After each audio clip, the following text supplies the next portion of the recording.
वंदितु सर्व सिद्धे ध्रुव ममल मणोवमं गदिं पते वोच्छामि समय पाहुड मिणमो सुध केवली भणिदम। पंच परमेष्ठी भगवान की जय हो। पिछली ज्ञानशाला की कक्षा में हमने समझा था एक इंद्रिय, दो इंद्रिय, तीन इंद्रिय, चार इंद्रिय और पंचेंद्रिय जीव जो कहे गए हैं वे वास्तव में जीव हैं अथवा ये पुद्गल की पर्याय हैं। उसी बात को आचार्य महाराज यहाँ पर आगे बढ़ा रहे हैं और इस गाथा में आज हम समझेंगे गाथा क्रमांक 72। इसमें हम समझेंगे कि ये जितने भी पर्याय हैं, जितने भी जीव समास के भेद कहे गए हैं पर्याप्तक और अपर्याप्तक रूप से, ये सब व्यवहार नय से जीव के हैं, निश्चय नय से जीव के नहीं हैं।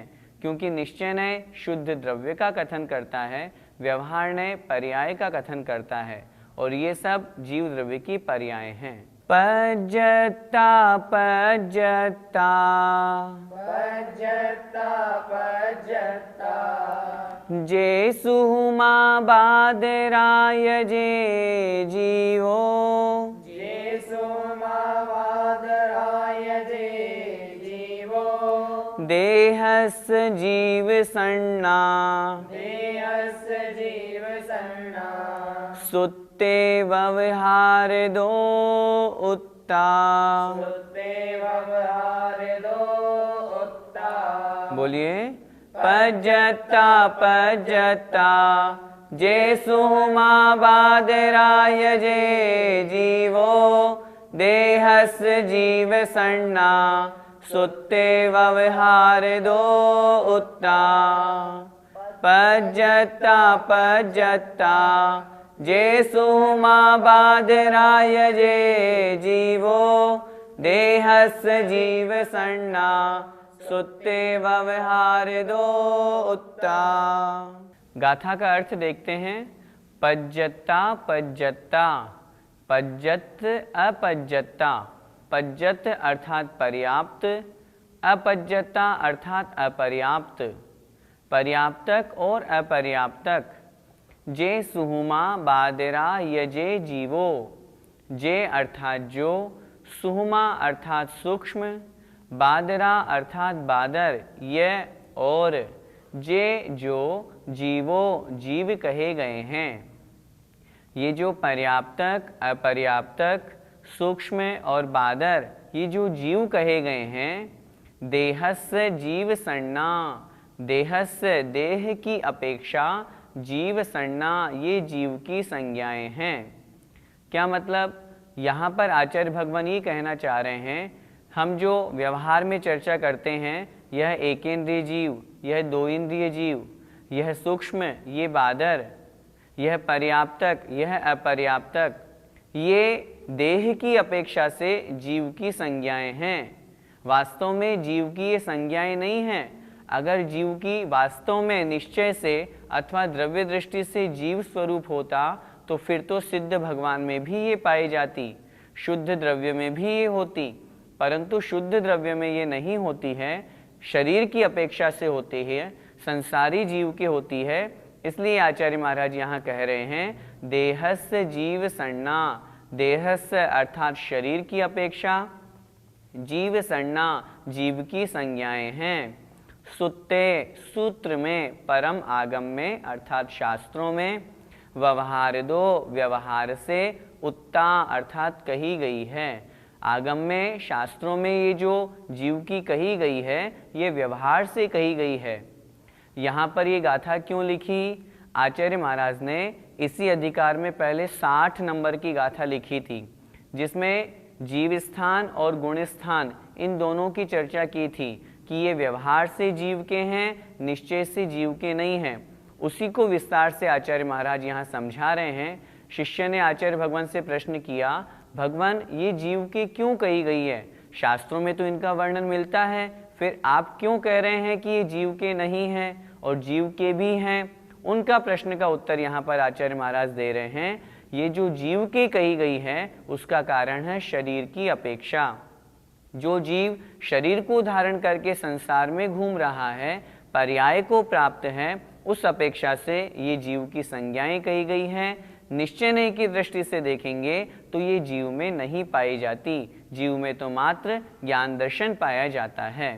गाथा का अर्थ फिर से देखें एक एक शब्द।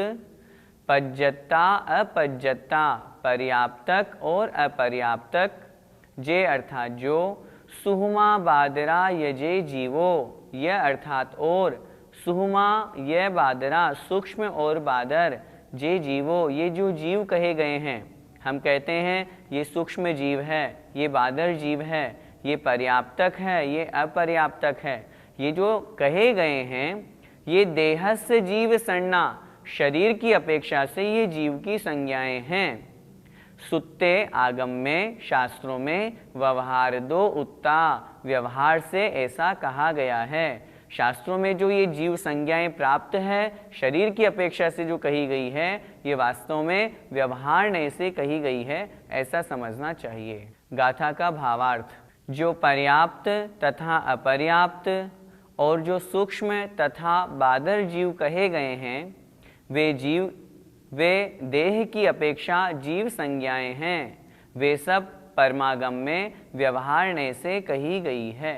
देह के कारण जीव को जो संज्ञा मिली, इससे यहाँ पर क्या समझना? शरीर की अपेक्षा से जीव की संज्ञा, अर्थात जैसे यह जीव सूक्ष्म है, यह जीव बादर है, यह जीव पर्याप्तक है, यह अपर्याप्तक है। ये किसकी अपेक्षा से उसे ऐसा हमने वर्णन किया? शरीर की अपेक्षा से। आत्मा तो सूक्ष्म बादर होती नहीं, आत्मा तो पर्याप्तक अपर्याप्तक होती नहीं, ये तो शरीर होता है। लेकिन शरीर की अपेक्षा से चूंकि जीव भी तद्रूप पर्याय में परिणमित हुआ है, इसलिए वो जीव की संज्ञाएं हैं। जैसे किसी जीव का पंचेंद्रिय जाति नाम कर्म का उदय है, ये शरीर उसे पंचेंद्रिय शरीर मिला, लेकिन जो जीव है वो भी 5 इंद्रिय रूप में परिणमित हुआ। लेकिन जीव हमेशा पंचेंद्रिय ही रहे ऐसा उसका स्वभाव नहीं है, वह शरीर के निमित्त से पंचेंद्रिय जीव कहलाया। इसी कारण से उस शरीर के कारण से उस जीव को पंचेंद्रिय संज्ञा दी गई है। इसी प्रकार अन्य में भी समझना, शरीर उसमें निमित्त है, शरीर के निमित्त के कारण से उस जीव को तद्रूप उस पर्याय का माना जाता है। भैया जी, फिर तो पर्याप्तक जीव को पर्याप्तक मानने में क्या आपत्ति? पर्याप्तक जीव को पर्याप्तक मानने में कोई आपत्ति नहीं है, लेकिन यह कथन व्यवहार नहीं की अपेक्षा से। हम थोड़ा विचार करें, हमने जीव को पर्याप्तक क्यों कहा? क्योंकि उसके पर्याप्तियों का उदय है। पर्याप्तियाँ क्या हैं? पुद्गल कर्म के निमित्त से है। तो जीव का तो वह स्वभाव नहीं है। यदि जीव का स्वभाव होता तो फिर सिद्ध भगवान अथवा जो शुद्ध जीव हैं उनमें भी पर्याप्तक अपर्याप्तकपना पाया जाना चाहिए, लेकिन ये तो कर्म की उदय से होते हैं। इसी कारण से ये जीव के नहीं हैं, लेकिन व्यवहार ने से यह जीव पर्याप्तक है, यह अपर्याप्तक है ऐसा कहा जाता है, निश्चय नहीं से नहीं। जब हम निश्चय नहीं की अपेक्षा से कथन करेंगे तब ये जीव के नहीं हैं, जब व्यवहार नहीं की अपेक्षा से कथन करेंगे तो ये जीव के ही हैं। अच्छा, हम विचार करें, क्या व्यवहार ने झूठा है? ऐसा नहीं है। अगर व्यवहार ने झूठा होगा तो फिर पर्याप्तक अपर्याप्तक, एक इंद्रिय दो इंद्रिय, ये जो सारे कथन हैं, समस्त जीव समास के कथन हैं, पूरा आगम का जो कथन है वो मिथ्या हो जाएगा। कोई भी नए झूठा नहीं होता। नए की अपेक्षा से कथन किया जाता है, व्यवहार नए की अपेक्षा से ये जीव पर्याप्तक है। ये वाक्य बिल्कुल सही है, इसमें कोई दिक्कत नहीं है। लेकिन जब निश्चय नहीं की अपेक्षा से उस जीव के बारे में विचार करेंगे तो ये पर्याप्तक अपर्याप्तकपना, बादर सूक्ष्मपना, इंद्रिय आदि रूप पर्याय ये जीव में नहीं होती, ऐसा समझना चाहिए। साथ में यह भी समझें, ये जो संज्ञाएं जीव को प्राप्त हुई है ये कर्मों के उदय के निमित्त से प्राप्त हुई है, शरीर के निमित्त से प्राप्त हुई है, इसीलिए इनको पर्याप्तक सूक्ष्म बादर आदि रूप में कहा जाता है। वास्तव में ये जीव को संज्ञाएं नहीं हैं। हम किसी आत्मा को पर्याप्तक थोड़ी कहते हैं, किसी आत्मा को सूक्ष्म थोड़ी कहते हैं।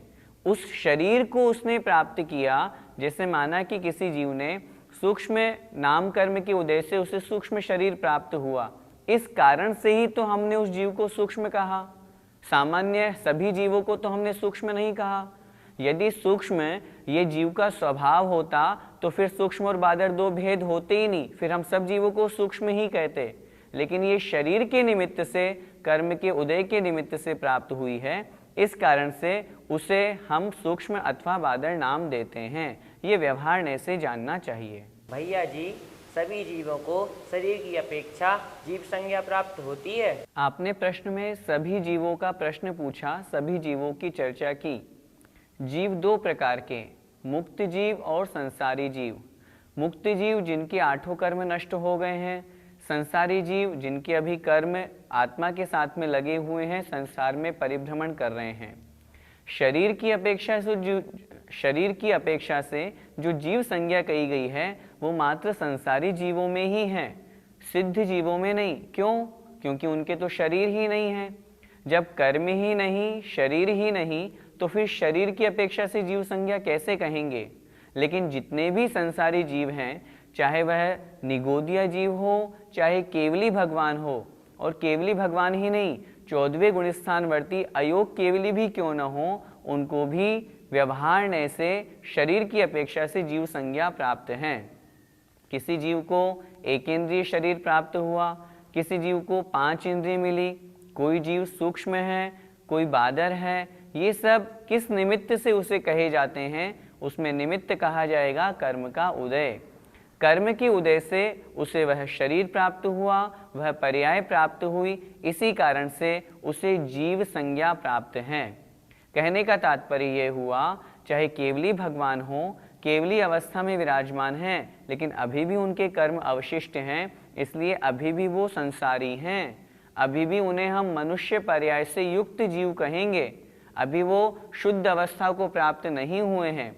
लेकिन ये हमने उनको जो जीव कहा वो किस अपेक्षा से? वो व्यवहार नहीं की अपेक्षा से, क्योंकि अभी उनके मनुष्य का शरीर है, इसलिए हमने उनको मनुष्य के शरीरधारी जीव ऐसा इस प्रकार का हमने कथन किया है। ऐसा व्यवहार से समझना चाहिए। अब हम इस गाथा का पद्यानुवाद पढ़ते हैं। पर्याप्त सूक्ष्म त्रस्य थावर बादराये, है वस्तुतः जड़मयी तन की दशाएं। संसारी जीव इनमें तन पा बसे हैं, ये जीव हैं इसलिए उपचार से हैं। अंतिम 2 पंक्ति बहुत अच्छी, जिसमें पूरी गाथा का सार हमें समझ में आ जाएगा। संसारी जीव इनमें तन पा बसे हैं। जितने भी संसारी जीव हैं, एक इंद्रिय, 2 इंद्रिय, सूक्ष्म, बादर, पर्याप्तक, अपर्याप्तक, इन सभी शरीरों को प्राप्त करके इनमें रह रहे हैं, इसीलिए ये जीव हैं, ऐसा हम उपचार से अर्थात व्यवहार से कहते हैं। गाथा क्रमांक 60 में जहां हमने जीव स्थान और गुण स्थान की बात की थी, अभी जो हमने 72 नंबर की गाथा पढ़ी उसमें जीव स्थान की चर्चा हुई। अब अगली गाथा में गुण स्थान की किस अपेक्षा से जीव के कहे गए हैं उसका विस्तृत विवेचन आचार्य भगवान गाथा क्रमांक 73 में कर रहे हैं। मोहन कम सुदया, मोहन कम सुदया, दुवर्णिदा जे इमे गुण ठाणा, दुवर्णिदा जे इमे गुण ठाणा, ते कह हवन्ति जीवा, ते कह हवन्ति जीवा, तेणिच्च मचेदना उत्ता, तेणिच्च मचेदना उत्ता। बोलिए। मोहन कम सुदया, दुवर्णिदा जे इमे गुण ठाणा, ते कह हवन्ति जीवा, तेणिच्च मचेदना उत्ता। मोहन कम सुदया, दुवर्णिदा जे इमे गुण ठाणा, ते कह हवन्ति जीवा, तेणिच्च मचेदना उत्ता। गाथा का अर्थ समझते हैं।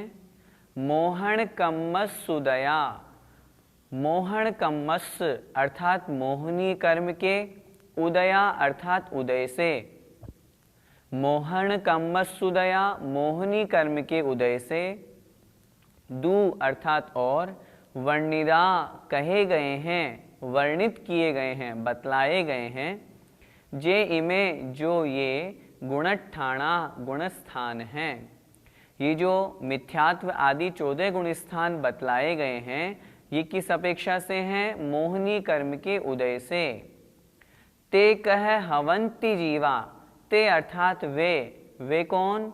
जो हमने ऊपर की पंक्ति में चर्चा की, गुणस्थान आदि, गुणस्थान मिथ्यात्व आदि जो गुणस्थान हैं, ते वे कह कैसे, हवंती हो सकते हैं, जीवा जीव।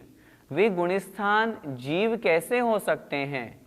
क्यों नहीं हो सकते?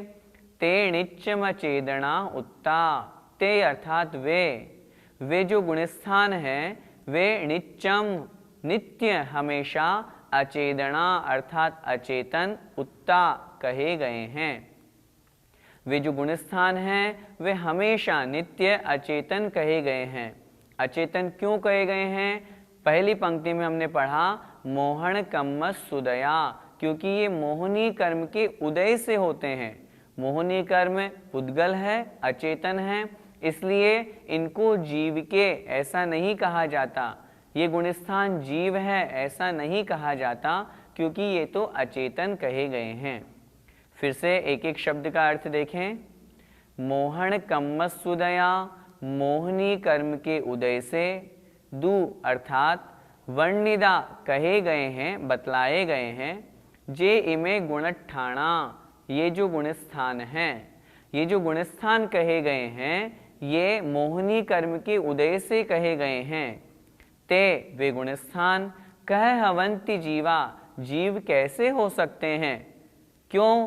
ते वे जो गुणस्थान हैं, नित्यम नित्य, अचेदना उत्ता अचेतन कहे गए हैं, क्योंकि उन गुणस्थानों को अचेतन कहा जाता है। और जो अचेतन है वो जीव कैसे हो सकता है? क्योंकि जीव का लक्षण तो चेतनवान है, चेतना से युक्त है, ज्ञान दर्शन से सहित है। जब ये ज्ञान दर्शन से सहित जीव का लक्षण है तो फिर गुणस्थान जीव का लक्षण नहीं हो सकता, ये समझना चाहिए। भावार्थ देखें। जो ये गुणस्थान हैं वे मोहनीय कर्म के उदय से बतलाए गए हैं। जो नित्य अचेतन कहे गए हैं वे जीव किस प्रकार हो सकते हैं? अर्थात नहीं। भैया जी, तो क्या ये गुणस्थान अजीब में होते हैं? पहले तो हम ये समझें गुणस्थान कहते किससे हैं। गुणस्थान की परिभाषा आचार्यों ने शास्त्रों में लिखी, मोह और योग के निमित्त से होने वाले जो परिणाम हैं, उन परिणामों की जो तारतम्यता है उसका नाम है गुणस्थान। अर्थात किस जीव के कैसे परिणाम हैं, किस जीव के कैसे परिणामों के निमित्त से वह क्या कर रहा है, उसकी क्या क्रिया है, वह उसका गुणस्थान कहलाता है। गुणस्थान जैसे कि एक थर्मामीटर, आत्मा के परिणामों का एक थर्मामीटर है, मापने का यंत्र का नाम है गुणस्थान। अब ये जो परिणाम है ये कौन करेगा? निश्चित रूप से जीव ही करेगा। कर्म के उदय का अजीव में क्या काम? अजीव कर्म है, पुद्गल है, उसका उदय जीव में ही हो रहा है, क्योंकि वह परिणाम कर रहा है, भाव कर रहा है। इसलिए ये जो परिणाम है, ये जो गुणस्थान है, ये अजीव में नहीं होते। अगर अजीव में होते तो फिर पुद्गल द्रव्य में भी कहे जाते। फिर तो इस पुस्तक में, संसार में जो हमें जितने भी अचेतन पदार्थ कहे जा रहे हैं उन सब में ये गुणस्थान पाए जाते, जबकि ऐसा नहीं है। अजीव द्रव्यों का कोई भी गुणस्थान नहीं होता, गुणस्थान तो जीवों का होता है। अब फिर प्रश्न उठेगा, आपने गाथा में तो कहा कि ये जीव के नहीं है, कि ये तो अचेतन है, तो फिर हम क्या माने? हमारी ये जो मिली जुली अवस्था है, चेतन और अचेतन, हमारा अंदर आत्मा है, बाहर से यह पुद्गल शरीर है। ये जो हम हैं अभी इस समय, ये जीव और पुद्गल की मिली जुली पर्याय है। इस मिली जुली पर्याय में ये गुणस्थान होते हैं, ये हमें अच्छी तरह से समझना है। शुद्ध जीव द्रव्य में भी नहीं होते, पुद्गल में भी नहीं होते, तो फिर किस में होते हैं? जहाँ जीव और पुद्गल दोनों मिले जुले हुए हों, जहाँ दूध और पानी का संयोग हो। कैसा? संश्लेष संबंध, जहाँ कर्मों का और आत्मा का संश्लेष, एक क्षेत्रावगाह संबंध कहा आचार्यों ने। जिस स्थान पर आत्मा का प्रदेश है उसी स्थान पर कर्म का भी प्रदेश है। बहुत से लोग आत्मा और कर्मों के बीच में तादात्म्य संबंध मानते हैं, बहुत से लोग अन्य प्रकार से संबंध मानते हैं, जैसे गाय के गले में रस्सी बंधी हुई है, जबकि ऐसा नहीं है। यह संश्लेष संबंध है, जहाँ आत्मा और कर्म दोनों एकमेक रूप में हैं, उसे कहेंगे संश्लेष संबंध। और जहाँ यह है, जिस अवस्था में ये पाए जाएंगे, वहाँ पर गुणस्थानों की चर्चा की जाएगी। मात्र पुद्गल में नहीं, मात्र शुद्ध द्रव्य में नहीं। जहाँ संसारी जीव हैं, संसारी जीव उसे ही कहते हैं जहाँ पर जीव के साथ में कर्म लगे हुए हैं, इसीलिए ये गुणस्थान भी संसारी जीव के कहे गए हैं। अब फिर प्रश्न उठेगा, फिर यहाँ तो गाथा में तो मना किया कि ये तो जीव के नहीं होते। उत्तर मिलेगा, वास्तव में जीव के नहीं होते, निश्चय नहीं की अपेक्षा से। ये जो जीव के कहे गए हैं, ये किस अपेक्षा से है? व्यवहार नहीं की अपेक्षा से। निश्चय नहीं की अपेक्षा से जीव में नहीं पाए जाते हैं। हम जो ग्रंथ पढ़ रहे हैं ये अध्यात्म शास्त्र हैं। निश्चय परक यहाँ पर मुख्यता से कथन किया जाता है, इसलिए आचार्य भगवान कुंद कुंद स्वामी महाराज ने इन गुणस्थानों को जीव के हैं ऐसा नहीं कहा है, अर्थात जीव के नहीं हैं, अचेतन हैं ऐसा कहा है। भैया जी, जो बात जीवाधिकार में कही थी वही बात अजीवाधिकार में कही गई, तो फिर रिपीटेशन क्यों? जीवाधिकार में भी इसी प्रकार का कथन किया था, अजीवाधिकार में भी इसी प्रकार का कथन किया है, लेकिन दोनों में अंतर है। आचार्य महाराज ने पहले ही जीवाधिकार में कथन किया था, यहाँ पर जो वर्णन किया जा रहा है वो संक्षिप्त रूप में किया जा रहा है, आगे हम विस्तार से भी वर्णन करेंगे। शास्त्रों में लिखा है, शिष्य अनेक प्रकार के होते हैं। कुछ शिष्य ऐसे होते हैं जिनको थोड़ा सा समझाओ, थोड़े से में ही उन्हें समझ में आ जाता है। कुछ शिष्य ऐसे होते हैं जिनको फिर से और नए नए उदाहरण दे करके, नई नई बातों का ज्ञान करा करके उनको समझाने का प्रयास किया जाता है, तब उन्हें समझ में आता है। कुछ शिष्य ऐसे भी होते हैं जिन्हें और ज़्यादा समझने की आवश्यकता होती है।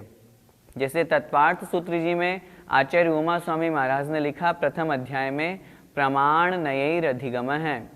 प्रमाण से और नए से सात तत्व 9 पदार्थों का रत्नत्रय का ज्ञान होता है। उसी बात को उन्होंने आगे निर्देशक स्वामित्व वाले 7वें सूत्र में कहा। अब तक भी नहीं समझ में आया तो फिर एक और सूत्र लिखा, सत्संख्या क्षेत्र स्पर्शन आदि 8वां सूत्र। तो ये आचार्य महाराज का कथन करने का एक तरीका है, इसलिए यहाँ पुनरुक्ति अथवा रिपीटेशन नहीं समझना चाहिए। दूसरा कारण हम यह भी समझें, जिस प्रकार संसारी जीव, रागी द्वेषी जीव श्रृंगार विषयों को के जो कथन होते हैं उनको बार बार सुनना पसंद करता है, बार बार उन वस्तुओं को देखना उसे अच्छा लगता है, उसी तरह जो वैराग्य परक बातें हैं, जो वास्तविक बातें हैं, जो निश्चय वृत्ति वाली, निश्चय नहीं वाली बातें हैं, उनको भी बार बार कथन करना चाहिए। जिस तरह उसे बार बार वहाँ अभिलाषा होती है, इसी तरह जब वो यहाँ पर बार बार समझेगा, अच्छी तरह से समझेगा, तो उसे आज नहीं तो कल समझ में आएगा ही आएगा। इसलिए यहाँ पर उन्हें फिर से कहा गया। और तीसरी सबसे मुख्य बात, वहाँ पर जीवाधिकार था, जीव की अपेक्षा से कथन किया, यहाँ पर अजीवाधिकार है, अजीव की अपेक्षा से कथन किया। जैसे 12 भावना में भी अन्यत्व और एकत्व भावना हमें एक जैसी ही लगती है। आत्मा एक है और आत्मा अन्य से भिन्न है, लेकिन जब एकत्व भावना की चर्चा करते हैं तब आत्मा की चर्चा करते हैं, एकमात्र आत्मा की। जब अन्यत्व भावना की चर्चा करते हैं तो आत्मा के अलावा अन्य पर पदार्थों की चर्चा करते हैं और कहते हैं ये सब पर पदार्थ आत्मा स्वरूप नहीं हैं। उसी तरह यहाँ पर जीवाधिकार और अजीवाधिकार में समझना चाहिए। आज की इस ज्ञानशाला में अजीवाधिकार समाप्त हो रहा है। पूरे अजीवाधिकार में हमने क्या समझा? हमने यह देखा, राग द्वेष, कर्म नो कर्म, स्पर्श वर्ण आदि ये सब जो अजीव हैं ये वास्तव में जीव के नहीं हैं, ये अजीव के कहे गए हैं, क्योंकि ये कर्म के उदय के निमित्त से होते हैं, और जो कर्म के उदय के निमित्त से हों वो जीव के कैसे हो सकते हैं। निश्चय परक दृष्टि से ये जीव के नहीं हैं, सामान्य व्यवहार से ये जीव के कहे जाते हैं क्योंकि कर्म के उदय से कहे गए हैं। इस प्रकार इस सार को हमें समझ करके अपनी दृष्टि को समीचीन बनाना चाहिए। हो मोह के उदय में गुण थान सारे, माने गए परम आत्म से निराले। जो है अचेतन निकेतन मूर्त भाई, तो जीव होय किस भांति अमूर्त थाई। जय जिनेन्द्र। इस कार्यक्रम के पुण्यार्जक परिवार है मानक चंद, कमला देवी, राकेश, नीतू, ऋषभ, सौम्या एवं आयुषी मुशरफ, B123, सेठी कॉलोनी, जयपुर, राजस्थान।